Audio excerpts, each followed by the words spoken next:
Relationships can fail just by way of loss of attraction. The person loses their attraction for you. They lose their interest in you.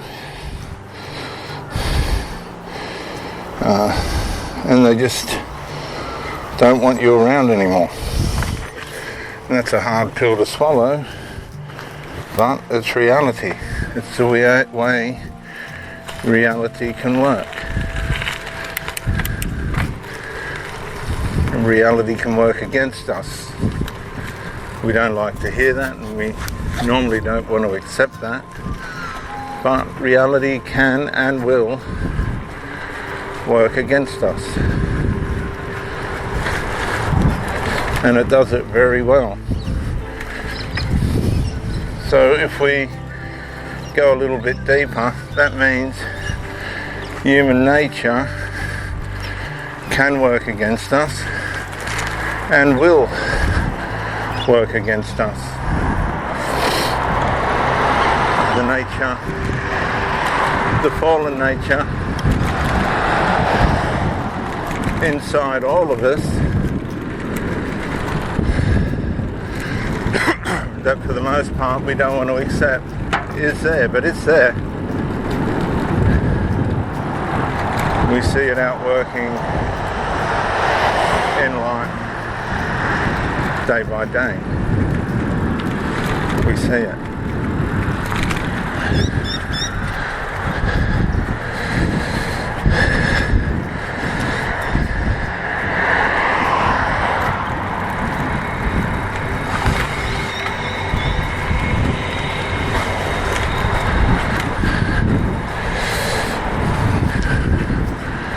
When we come to the realization, if we're fortunate enough to realize that our sinful human nature is destructive, it's alive, it's determined, it's committed,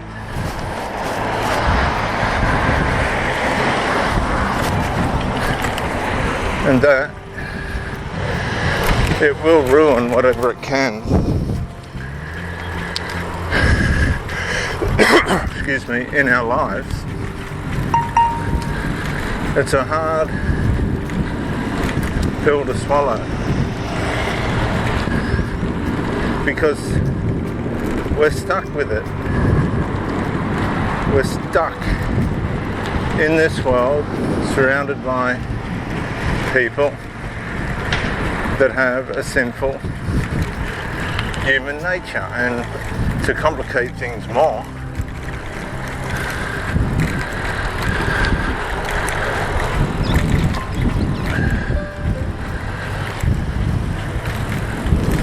we have it as well.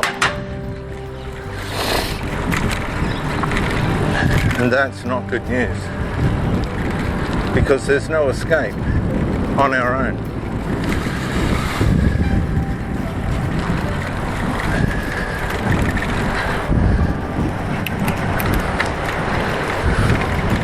We can avoid it.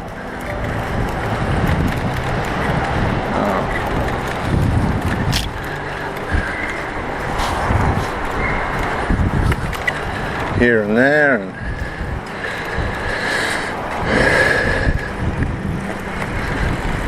overcome it in certain areas of our lives, but it's always covertly working underneath the surface against us.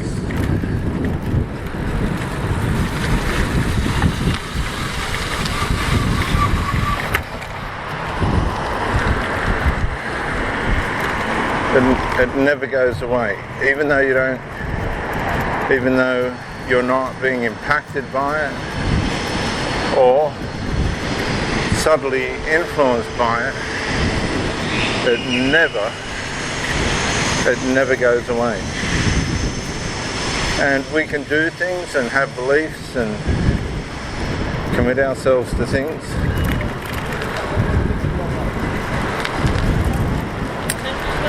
that make it worse. Or we can surrender with knowing that the fact that we have it, that it's working against us, and be relatively aware of the fact that we can be led and influenced by things that will lead to our harm. Now, there is one way out of it, but the way out of it can be also the way into it if you get it wrong.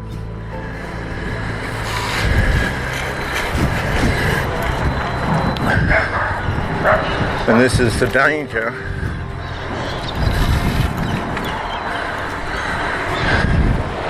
of this solution, the Christian solution. Because Christianity is the only religion where belief without effort or trying to attain to anything is enough. And if you get that wrong and you think there's things that you can do or not do to make God happy or stop him from being sad, that's where it's all critically going to go wrong, and it's going to go wrong very badly. And the answers to this in the Bible are in black and white, and they're very clear. But the problem with that is it's so clear it's hard to believe, because we think we need to live by a set of rules. We fundamentally think that's how we need to live. If I keep these rules,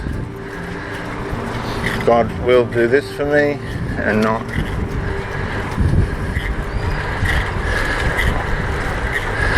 harm me.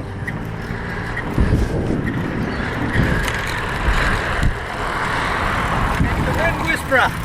Good on you, mate. Nice boy.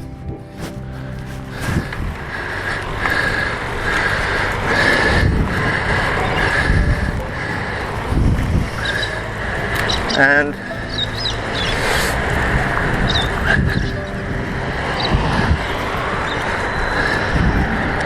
the difference is when you believe, and that's all you can do is believe, and even that's a gift. If you can comprehend that Jesus Christ died on the cross for your sins, all of them, past, present and future,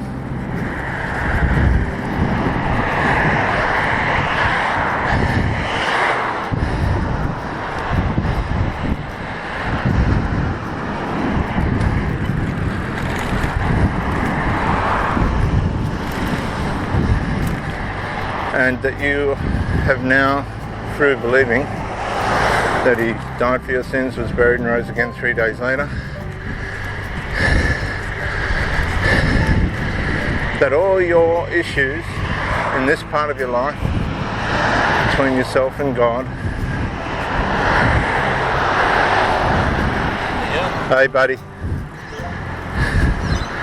are resolved and never have to be worried about again.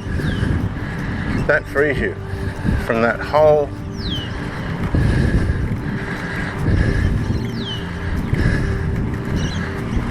divine conflict, and allows you then to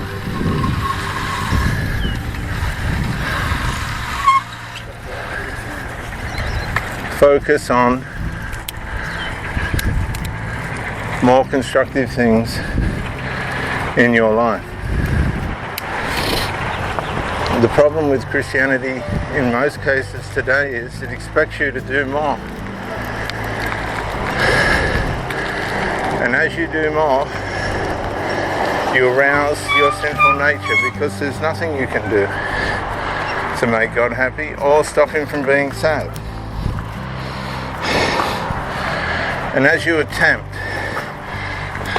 to do more, to make yourself right with God, you're actually making yourself wrong with God.